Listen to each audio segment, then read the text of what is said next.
ኦ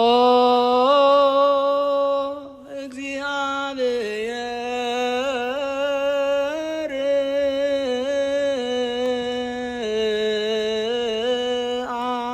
አብ አዝየ ኩሉ ማረነ። እግዚአብሔር አብ ማን ነው?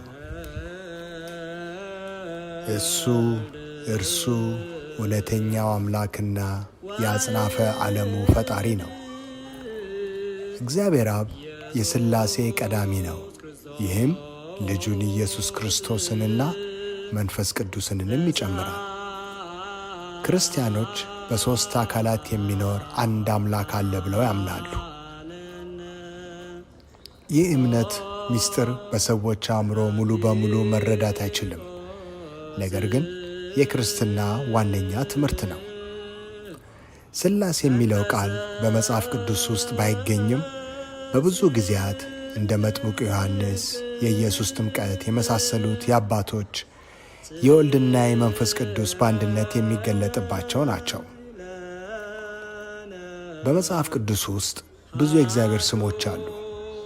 ኢየሱስ እግዚአብሔርን እንደ አፍቃሪ አባታችን አድርገን እንድንመለከተው እና ከእርሱ ጋር ያለንን ግንኙነት እንዴት እንደሚነካ ለማስተማር በአረማይኛ ቃል አባዬ ተብሎም በመጥራት ወደር የሌለብን እግዚአብሔር አብ ለሁሉ ምድር አባቶች ፍጹም ምሳሌ ነው።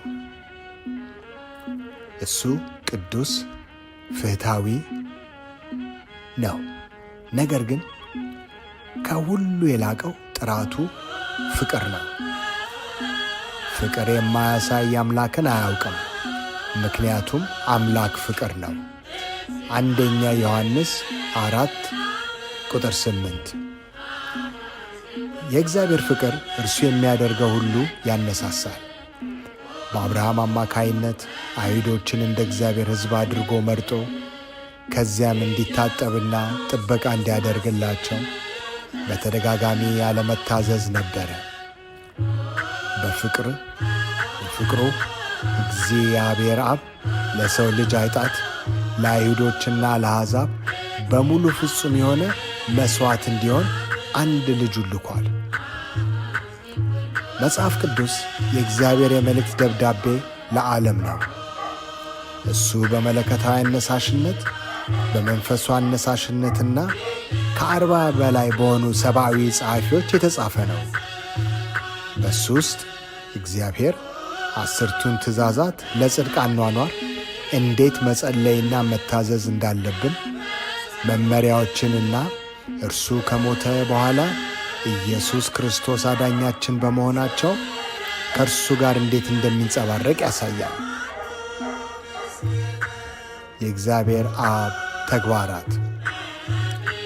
እግዚአብሔር አብ አጽናፈ ሰማይንና በውስጡ ያለውን ነገር ሁሉ ፈጠረ። እርሱ ትልቅ አምላክ ቢሆንም እያንዳንዱን ሰው ፍላጎት የሚያውቅ የግል አምላክ ነው። ኢየሱስ ክርስቶስ እኛን በደንብ እንደሚያውቀን እግዚአብሔር የእያንዳንዳችንን ራስ ፀጉር በራስ ቁጥር ላይ አስፍሯል። እግዚአብሔር የሰውን ዘር ከራሱ ለማዳን ዕቅድ አውጥቷል። ወደ ራሳችን ብቻ በኃጢአታችን የተነሳ በሲኦል ውስጥ ለዘላለም እንጠፋለን። እግዚአብሔር በእኛ ምትክ እንዲሞት በደግነት ላከው። ስለዚህ ስንመርጠው እግዚአብሔርንና መንግሥትን መምረጥ እንችላለን። እግዚአብሔር ለድነት ያለው የደህንነት ዕቅድ በፍቅር ላይ የተመሠረተ ነው።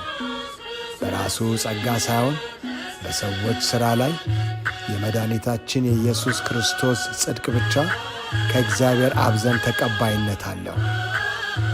የኀጢአትን ንስሐ መቀበልና ክርስቶስን እንደ አዳኛችን መቀበል በእግዚአብሔር ፊት ጻድቃን ወይንም ጻድቅ ያደርገናል።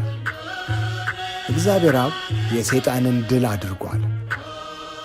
የሰይጣን ክፉ ተጽዕኖ በዓለም ላይ ቢሆንም እሱ አሸናፊ ጠላቱ ነው። የእግዚአብሔር የመጨረሻው ድል እርግጠኛ ነው። የእግዚአብሔር አባት ጥንካሬ። እግዚአብሔር አብ ሁሉን ቻይ ሁሉን አዋቂ እና ሁሉም ስፍራ ይገኛል። እሱ ፍጹም ቅዱስ ነውና በእሱ ውስጥ ምንም ጨለማ የለም። እግዚአብሔር ያስባል፣ በሰዎች ሕይወት ውስጥ ጣልቃ ይገባል። እሱ ጸሎትን ይመልሳል። ራሱን በቃሉ በሁኔታዎችና በሰዎች በኩል ይገልጣል። እግዚአብሔር ልዑላዊ ነው። በዓለም ላይ ምንም ነገር ቢከሰት ሙሉ ቁጥጥር አለው። የእሱ የመጨረሻው ዕቅድ የሰውን ዘር በሙሉ ማዳን ነው።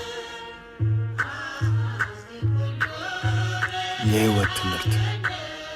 የሰው ሕይወት ዘመን ስለ እግዚአብሔር ለመማር ረጅም ጊዜ የለውም። ነገር ግን መጽሐፍ ቅዱስ ለመጀመር በጣም ጥሩ ቦታ ነው።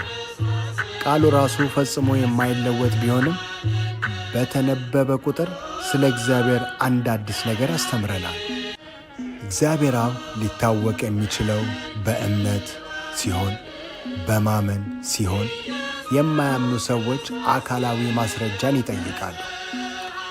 መድኃኒታችን ጌታችን ኢየሱስ ክርስቶስ የታመሙትን በመፈወስ ሙታንን በማስነሳት ከሞት ራሱ ሲነሳ ይህንን ማስረጃ አቅርቧል።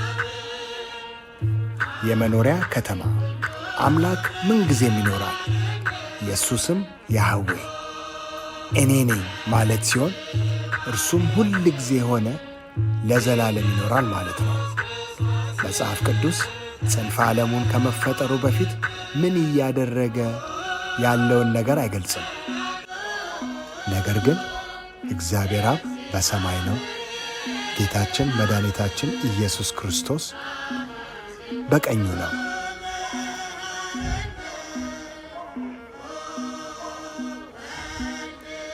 በመጽሐፍ ቅዱስ ስለ እግዚአብሔር አባባል የተጠቀሱ ጥቅሶች። መላው መጽሐፍ ቅዱስ የእግዚአብሔር አባት ኢየሱስ ክርስቶስ፣ መንፈስ ቅዱስና የእግዚአብሔር የደህንነት ዕቅድ ታሪክ ነው። በሺዎች ከሚቆጠሩ ዓመታት በፊት የተጻፈ ቢሆንም መጽሐፍ ቅዱስ ሁል ጊዜም ለሕይወታችን አስፈላጊ ነው። ምክንያቱም እግዚአብሔር ሁል ጊዜ ከእኛ ሕይወት ጋር ተያያዥነት አለው። ሥራ። አብ እግዚአብሔር ከሁሉም በላይ የሆነ ፈጣሪና ታማኝ፣ ለሰው ልጅ አምልኮና ታዛዥነት የሚገባ መሆን አለበት። በመጀመሪያ ትእዛዝ እግዚአብሔር ከእርሱ በላይ የሆነ ነገር እንዳናስቀምጥ አስጠንቅቆናል። የቤተሰብ ሐረግ። የሥላሴ የመጀመሪያ አካል እግዚአብሔር አብ፣ የሥላሴ ሁለተኛ አካል ኢየሱስ ክርስቶስ፣ የሥላሴ ሦስተኛ አካል መንፈስ ቅዱስ። ቁልፍ ቁጥሮች። ዘፍጥረት 1 ቁጥር 31 እግዚአብሔርም ያደረገውን ሁሉ አየ፣ እነሆም እጅግ መልካም ነበር። ዘጸአት 3 ቁጥር 14 እግዚአብሔር ሙሴን እኔ ነኝ አለው። ለእስራኤላውያንም እኔ ወደ እናንተ ልኬአለሁ ትላለህ። መዝሙር 121 ከቁጥር 1 እስከ 2 ዓይኖቼን ወደ ተራሮች አነሳለሁ፣ እርዳታዬ ከየት ነው የሚመጣው? ሰማይና ምድርን ከሚፈጥረው ከእግዚአብሔር ረዳቴ ነው። ዮሐንስ 14 ከቁጥር 8 እስከ 9 ፊልጶስ ጌታ ሆይ አብን አሳየንና ይበቃናል አለው። ኢየሱስም ፊልጶስ ሆይ ይህን ያህል ጊዜ ከእናንተ ጋር ስሆን ኢየሱስ እኔ አይደለሁምን? እኔን ያየ አብን አይቷል ሲል መለሰለት።